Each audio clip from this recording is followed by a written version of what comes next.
అమ్మా, నువ్వైతే ఉన్నతి మీద 5 లక్షలు వేస్ట్ చేసావు కదా, అందులో నుంచి 70,000 తగ్గాయమ్మా. ఓరి పిచ్చోడా, అదంతా ఏం పర్వాలేదులే. దాన్ని బోనస్ అనుకుని నీ పాకెట్లో పెట్టుకో. ఆ ఉన్నతికి డబ్బు ఇవ్వటం వలన వచ్చిన అసలైన లాభం ఉంది చూడు, అది అయిపోయిందిలే. ఇది బానే ఉందిలే, అనుకున్న పని అయింది, డబ్బు ఖర్చు లేకుండా. ఆయన రేఖ దగ్గర ఏం లాక్కున్నా సరే మనసుకి చాలా ప్రశాంతంగా ఉంటుంది. ఆహాహా, అమ్మా వర్ణించలేను నేను. నువ్వు చాలా కరెక్ట్ గా చెప్పావు. ఆ ఓవర్ స్మార్ట్ రిపోర్టర్ రేఖ ప్లాన్ ఫెయిల్ చేసి నాకు ఎంత సంతోషంగా ఉందంటే నేనది మాటలో చెప్పలేనురా.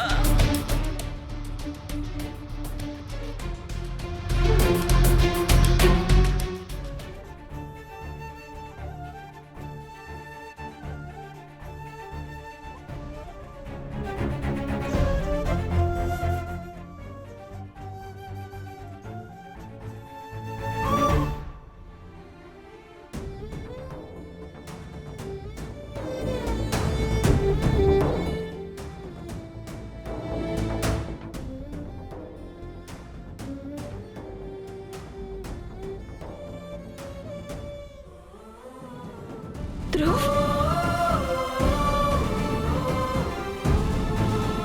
ధ్రువ్, ఏంటి ఏంటి ఏమైంది? ఎవరు కొట్టారు నిన్ను? నాకు ఇప్పుడే చెప్పు, ఎవరు కొట్టారు? నేను ఇప్పుడే మన సంగతి తెలుస్తాను. నా తమ్ముడిని ఎవరు కొట్టారు? మీకు తెలియదా లాకప్ లో ఎవరినైనా కొట్టడం చట్టరీత్యా నేరమని? ఇలా ఎలా లాకప్ లో కొట్టే అధికారం మీకు ఎవరిచ్చారు? ధ్రువ్, నీకు దెబ్బలు గట్టిగా ఏం తగ్గలేదు కదా? నువ్వు బానే ఉన్నావు కదా ధ్రువ్?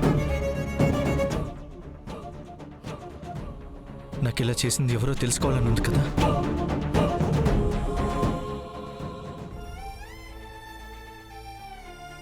తినేదానికి కారణం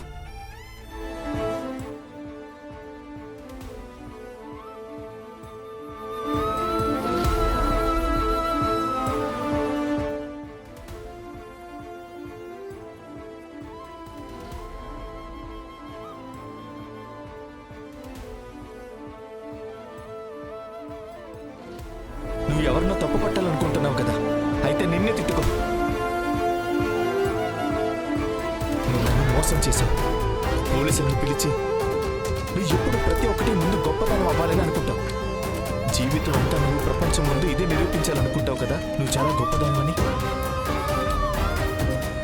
నన్ను జైలుకు పంపించి నువ్వు గొప్పదాన్ని అయిపోయావక్క.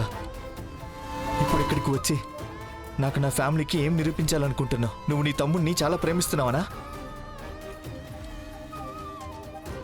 లేదు, నువ్వు నెంబర్ 1 సెల్ఫిష్వి. నువ్వు ఎవరిని ప్రేమించలేవు, ఎందుకంటే నువ్వు నిన్ను మాత్రమే ప్రేమిస్తున్నావు.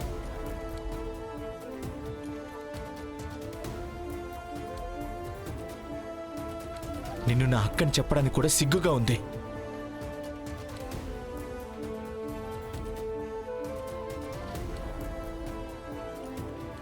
నువ్వు నా అక్కవైనందుకు నాకు చాలా అసహ్యంగా ఉంది.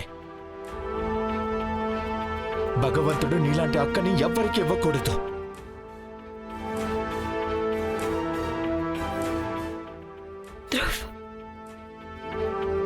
ధ్రువ్, నువ్వు నన్ను తప్పుగా అనుకుంటున్నావు. నేను పోలీసులు అక్కడికి ఎందుకు తీసుకొస్తాను నాకు నిజంగా తెలియదు. పోలీసులు అక్కడికి ఎలా వచ్చారు? నా మాట నమ్ము. నేను ఈ రోజు ఇక్కడికి బెయిల్ ఇప్పించడానికి వచ్చాను. అవునా? బెయిల్ పేపర్స్ ఏవి? నాకైతే ఏం కనిపించట్లేదే. నీ చేతుల్లో ఏం లేవుగా. నేను నీకు నిజం చెప్పినా నేను నిజంగానే నీకు కథలు అలుతున్నట్టే అనిపిస్తుంది. నేను డబ్బులు తీసుకుని లాయర్ని కలవడానికి బయలుదేరాను, కానీ దారిలో ఎవరు నా బ్యాగ్ కొట్టేశారు. అందులో డబ్బులు. చాలు, ఇంకా ఎన్ని అబద్ధాలు చెప్తా? నాకు తెలుసు నా మాట నువ్వు నమ్మవని, కానీ అన్ని విధాల ప్రయత్నిస్తున్నాను ధ్రువ్. నేను ఈ రోజు బెయిల్ ఇప్పిస్తాను. ఇంకా చాలు, ఇంకెన్ని అబద్ధాలు చెప్తావు?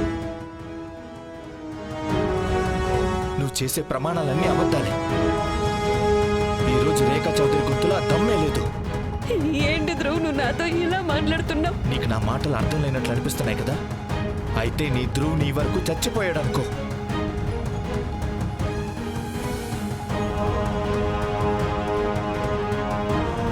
ఇంకా వెళ్ళు, ఇంకెప్పుడు నాకు నీ ముఖం చూపించుకో.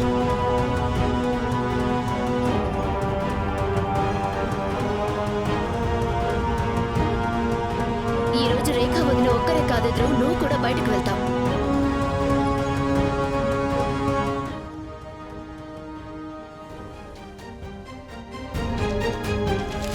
ఇదిగో ఇదిగోండి నా హస్బెండ్ బెయిల్ బాండ్. మీరు బెయిల్ పేపర్స్ ని చెక్ చేసి వెంటనే నా హస్బెండ్ ని బయటికి విడిచిపెట్టండి.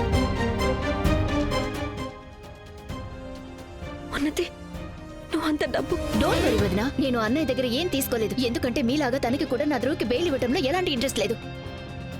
కానీ ఒక్క విషయమైనా ఉంది, మీరిద్దరూ ఒకేలా ఆలోచించేది. మరి రాఘవ్ దగ్గర తీసుకోకుండా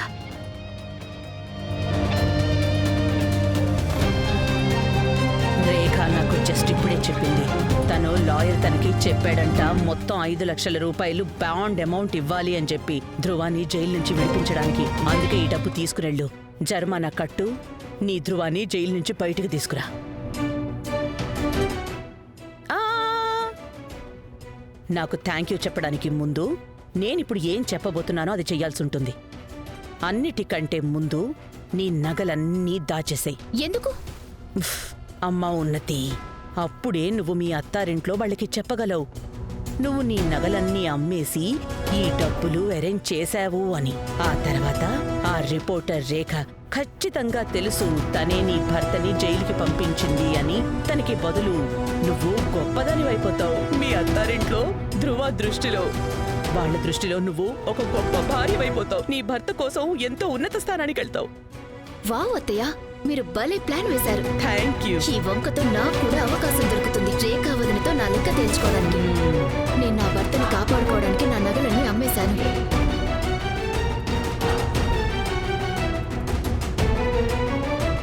థ్యాంక్ యూ ఉన్నతి. నువ్వు కానిస్టేబుల్, అతను వదిలే. Yes sir.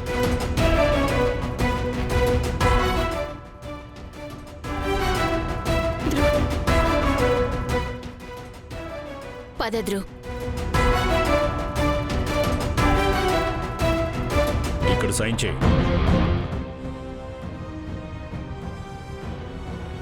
నేను ఆటో తీసుకొస్తాను. ప్లీజ్ రేఖా వదిన, నేను ఆల్రెడీ అన్ని అరేంజ్మెంట్స్